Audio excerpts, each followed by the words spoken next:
search for redemption with Zephyr at my side, I've learned to laugh. Ladies and gentlemen, laughter is so very important. And our next guest, ladies and gentlemen, leaves me laughing every single time. He's a burly, bearded storyteller. He's a furry fellow, a funny man with an undeniable fancy in his step. And you're going to absolutely adore him. Ladies and gentlemen, give a big round of applause for Mr. Rod Sage.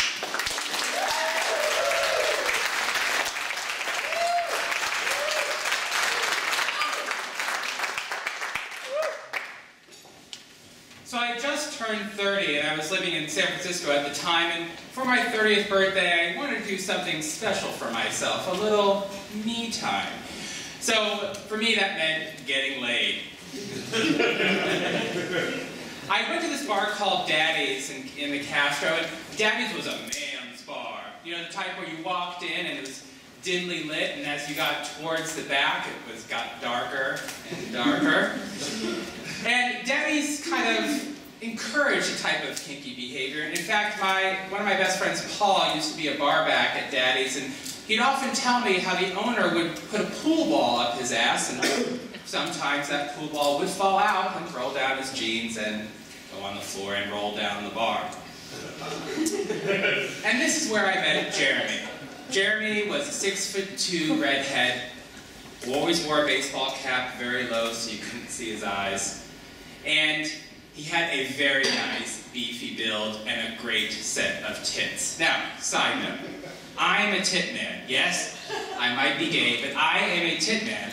And I think it runs in the family. My father married a woman with big tits. My 2 older brothers married women with big tits, and my boyfriend has big tits. So it has been confirmed. So Jeremy and I exchanged a few words and a phone number, and it was agreed upon that we'd meet each other next Friday night, and I was going to go over to his house. So in that week, and leading up to that, I was really excited and horny, because I knew I was just going to go over there, get laid, and come home, and my birthday would be complete. So Friday night rolls around, really excited. I go over to Jeremy's house. He lives in the Lower Haight area of San Francisco, which is about a half a mile from where I lived in the Castro. He lived in a very typical garage apartment. The garage apartment was no bigger than this stage, and it had one little window in it where you could see the sunset light come through.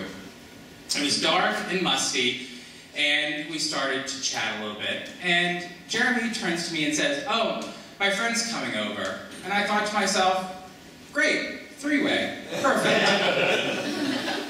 But no sooner than that, Adam walks in. Adam was just a tall, lanky guy. Wasn't bad looking. I could do it. It would be fine. It's my birthday, after all. And Adam is super excited. And he says, "Bambi, I need to just go freshen up." And I think to myself, Bambi? Well, that's an interesting pet name. And as Adam's in the bathroom, I look at Jeremy and go, Bambi, where did that come from? And he tells me, that's my radical fairy name. And I was like, oh, lovely. But I'm thinking to myself, oh, what have I got myself into? The bathroom door opens and Adam comes out, but he's not Adam anymore. He's a clown in full fairy regalia. White face, red lips outlined in black, and black demonic eyes. The only thing he was missing was the Ronald McDonald red hair and a tie that squirted water when you got up next to him. He had this box of Altoids, and I was like, great, a mint, perfect for an orgy.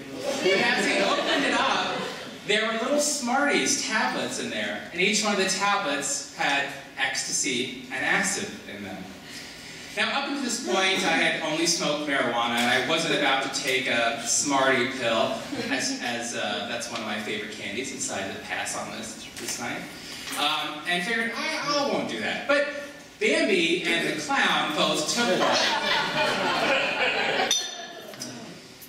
And then Bambi turns to me and says, hey, you want to go to Light Music Show tonight? And I was like, sure, why not?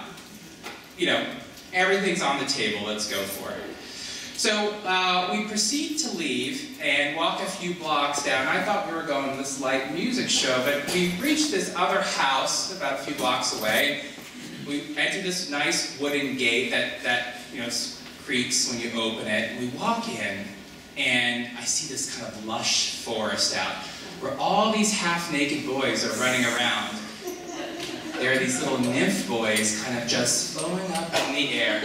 And I feel like they're circling around me, like they're sharks and I'm like a little bait for them.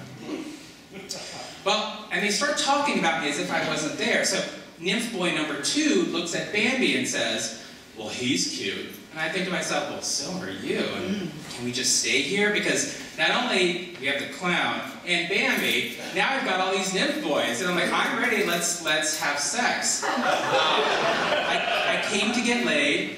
It is my birthday. I want to get laid. And what better than a couple nymph boys and a clown and Bambi? It is my 30th birthday, right? So they each were just more interested in the Smarties, though. So each one of them purchased a Smartie for $15. And I was like, well, that's great. And then Bambi turns to me, all right, time to go. And I'm like, whoa, wait. There's all these boys here. Can't we just hang out here? And he's like, no, we got somewhere else to go. So we leave the house, and then it begins. Hey, Rod, why don't you buy one of these? No, thank you, clown. I'm good. Sure, it's great. It's nothing in it. Don't worry about it. We're right here for you. No, thanks, Bambi. I'm good. But, as peer pressure does, I bought one. I handed over my $15, and I said to him, I'm just going to take this and put it in my pocket, and I'll just use it some other day when I'm around some friends, and, you know, I'll just keep it for later. And they weren't happy with that. So, as drug dealers do, you just get pressured into taking them. So, pop the pill in, dissolves in my mouth, and now I have it running through my body. We reach another place, and the clown knocks on the door and runs up the stairs of an old Edwardian building. And Bambi looks to me and says, you want to go up? And I was like, sure, why not? What else is in store here, right?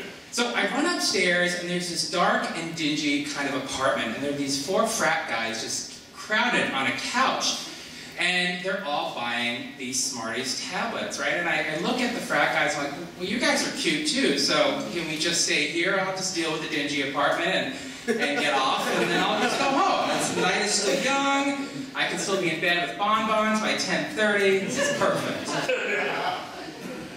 But that wasn't in store. And as I look at one of the frat guys, he starts to stare at me, and I think to myself, this must be odd for you, right? Because here I am, a stranger in your apartment, and, you know, there's this drug deal going down, and I think to myself, you're buying drugs from a clown. There's nothing worse than that, right? Like, it doesn't matter, you have strangers in your apartment, and this is all going down. You're buying drugs from a clown, and that's that.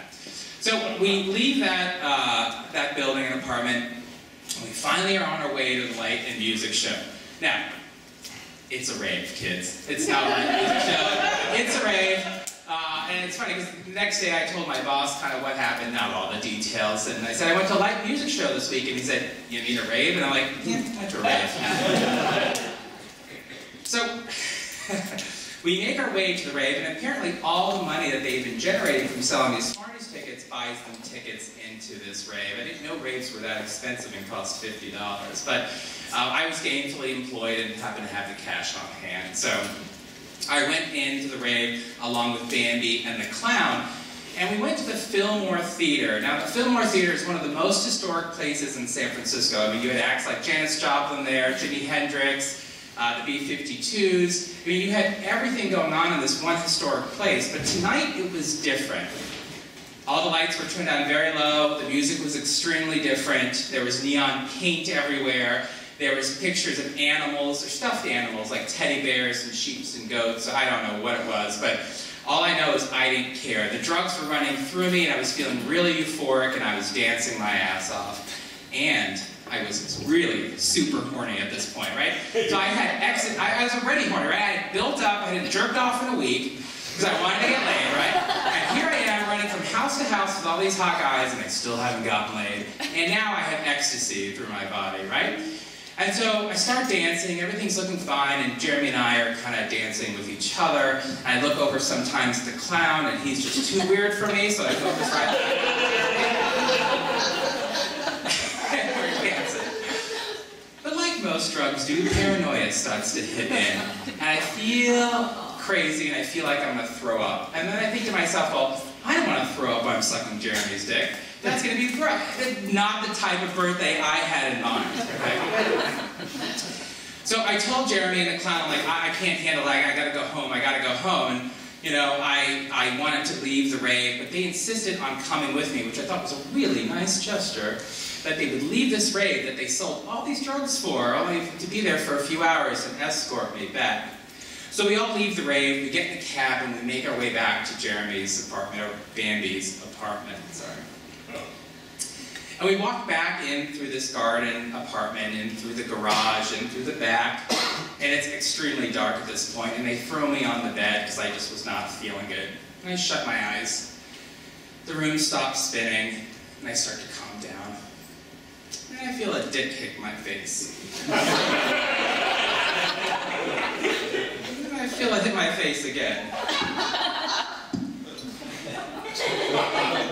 I wake up and I see a dick in my face, and as any respectable gay, I start sucking on it. I'm finally getting laid. So I start sucking on this dick, and then I feel someone taking off my pants and like playing with my ass and, you know, playing with other parts of my body, and I was like, oh wait, I guess there's, you know, yeah, there was two people here, but I only remember Jeremy throwing me down the bed, so I don't know. And I look up, and I realize I'm sucking clown dick. I just put my head back down and go doing what I was doing before. After Bambi and the clown and I finished, I kind of looked around, and the nymph boys were there. Some of the nymph boys had walked into the apartment and were joining. I was like, well, this is great, I'll just move over to them. And so I started having fun with the nymph boys, and after I was done with some of the nymph boys, I looked up again, and they were the frat boys. The frat boys had joined. So the frat boys, it was like my whole world was coming together. It would have been so much easier if they all just came over at 6:30 when I got there. And as time progresses on, and naked bodies lay everywhere, and some of them still flailing like little fish, through that one little window, the sunrise started to come, and I knew it was time to go home. I gathered my belongings, found Bambi in the pile, thanked him for a wonderful time, and left. And as I reached one of the top of the hills in San Francisco on my way home, I looked over the Bay Bridge and all over downtown and thought to myself, well, Rod, you got what you wanted. You got laid. Thank you.